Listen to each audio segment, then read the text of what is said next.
देश में आपातकाल खत्म हुए अभी कुछ साल ही हुए थे। एक लड़का जिसने अपने पिता से कहा कि मुझे शेयर मार्केट में उतरना है, तो पिता ने उसे सीए की पढ़ाई के लिए भेज दिया। एक माँ जिसे डर था कि कौन उसके बेटे से शादी करेगा। एक ब्रोकर जिसने हर्षद मेहता की बर्बादी में खूब पैसा कमाया। एक इन्वेस्टर जिसे बीएससी की रिंग में उतरने की अनुमति नहीं दी गई, लेकिन जब वह व्यक्ति रिंग में उतरा तो हर कोई हैरान रह गया। एक किस्सा है राकेश झुनझुनवाला का। राकेश झुनझुनवाला का जन्म 5 जुलाई 1960 को हुआ था। पिता एक इनकम टैक्स ऑफिसर थे, लेकिन उन्होंने अपने बेटे को कोई भी काम करने के लिए पूरी छूट दे रखी थी। अपने पिता को याद करते हुए राकेश झुनझुनवाला एक इंटरव्यू में बताते हैं कि एक दिन मेरे पिताजी अपने कुछ दोस्तों के साथ बैठे हुए थे। तब उन्होंने किसी कंपनी के बारे में अखबार में खोजने का काम दिया। उसके बाद से शेयर बाजार में मेरी दिलचस्पी बढ़ गई और मैं रोजाना अखबार में शेयर बाजार की खबरें पढ़ने लगा। पिताजी कभी किसी चीज के लिए रोका नहीं। जब मैं पढ़ाई पूरी करने के बाद उन्हें बताया कि शेयर बाजार का काम करना चाहता हूँ, तब उन्होंने कहा कि पहले सीए की पढ़ाई कर लो, उसके बाद तुमको जो करना हो कर सकते हो। सीए की पढ़ाई पूरी करने के बाद राकेश झुनझुनवाला 1985 में पहली बार शेयर बाजार में अपना पहला कदम रखा था, लेकिन शुरुआती कुछ समय तक उन्हें रिंग में उतरने नहीं दिया गया। लेकिन राकेश झुनझुनवाला तो तूफान का नाम था। शेयर बाजार की शुरुआती दिनों को याद करते हुए राकेश झुनझुनवाला बताते हैं कि एक बार बीएससी में बम विस्फोट हो गया था। वहाँ अफरा तफरी मच गई। तब मैं जोर से चिल्लाया, मरेंगे तो सब साथ साथ में, वरना कोई नहीं। लेकिन भगवान का शुक्र है कि राकेश झुनझुनवाला को कुछ नहीं हुआ। राकेश झुनझुनवाला जब बाजार में उतरे तो उनके पास कोई भी फंड नहीं था। उनके भाई के किसी क्लाइंट से उन्होंने पैसा उधार लिया और फिर दांव खेला, जिसके बाद से बिग बुल ने कभी पलट कर नहीं देखा। झुनझुनवाला की किस्मत तब चमकी जब उन्होंने टाटा टी पर दांव खेला।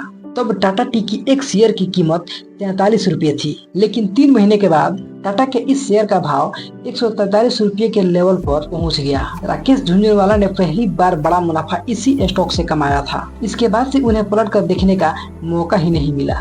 यूँ तो राकेश झुनझुनवाला को बिग बुल कहा जाता है, लेकिन शुरुआती दिनों में उन्हें मंदड़िया भी कहा जाता था। हर्षद मेहता के जीवन पर बनी वेब सीरीज एस्केप 1992 में राकेश झुनझुनवाला दमानी को मनु मुद्रा की टीम का सदस्य के रूप में दिखाया गया है। मनु को शेयर बाजार का ब्लैक कोबरा भी कहा जाता था, क्योंकि मनु और उनकी टीम बाजार के गिरने से काफी मुनाफा कमाया करती थी। लेकिन जल्द ही राकेश झुनझुनवाला का समय आ गया था कि इंडिया की ग्रोथ स्टोरी किसी की रुकने से रुकने वाली नहीं है। इसी समय उन्होंने अपना पाला बदल लिया और बाजार की तेजी पर अपना दांव लगाने लगे। इधर बाजार अपनी फुल स्पीड में भागने लगा और इधर झुनझुनवाला की भी किस्मत चमकने लगी। उस दौरान उनके विषय में एक नारा बहुत मशहूर था, राजा नहीं फकीर है, देश की तकदीर है। बीपी सिंह सरकार का बजट आने वाला था। शेयर बाजार को लगा कि सोशलिस्ट बजट आएगा।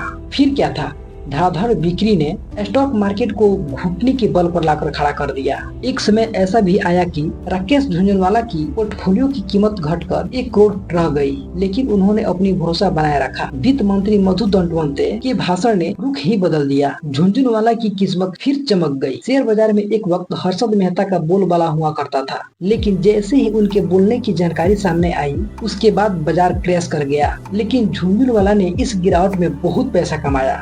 एक इंटरव्यू में झुनझुनवाला ने बताया कि हर्षद मेहता की क्राइसिस में अपना शेयर बेचकर बहुत सारा पैसा कमाया। राकेश झुनझुनवाला ने टाटा ग्रुप की कंपनी टाइटन पर तब भरोसा जताया जब शेयर की कीमत 20 से 30 रुपये थी और कंपनी मुनाफे के लिए संघर्ष कर रही थी, लेकिन उन्होंने अपने इन्वेस्टमेंट पर भरोसा बनाए रखा।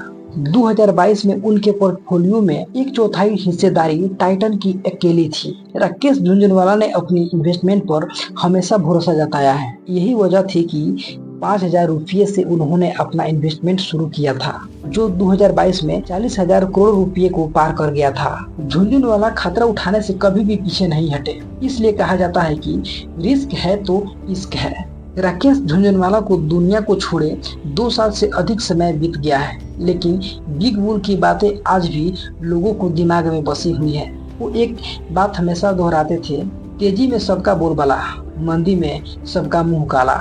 अगर वीडियो अच्छी लगी तो लाइक, शेयर एंड कमेंट करना ना भूले। मिलते हैं नेक्स्ट वीडियो में, तब तक के लिए wish you all the best.